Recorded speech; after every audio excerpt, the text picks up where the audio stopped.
جانتے ہو تمہارے رب کی سب سے خوبصورت صفت کیا ہے؟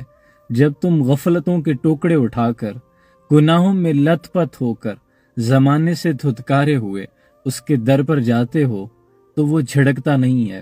نہ تو تمہیں پچھلی توبہ یاد کرواتا ہے کہ پہلے بھی توبہ کی تھی نا، اب پھر آ گئے ہو، وہ بھی توڑ دی تھی، تم یہ توبہ بھی توڑ دو گے۔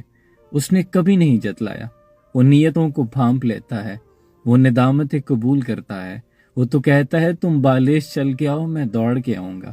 وہ آگے بڑھ کے تمہیں سینے سے لگا لیتا ہے۔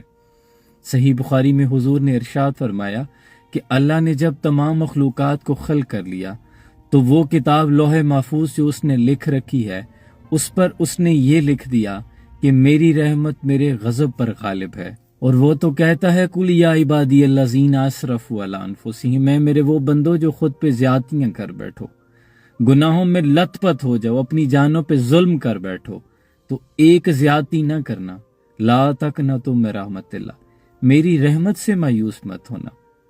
تو کیوں نہ اس ٹوٹے دل کی کرچیاں لے کر اس کے در پہ حاضر ہو جائیں جس نے اسے پہلے جوڑا تھا۔ اس کے لیے دوبارہ جوڑنا بھی آسان ہے۔ تمہیں کس چیز نے اس دنیا میں گم کر دیا کہ تم اپنے رب کی یاد سے غافل ہو گئے؟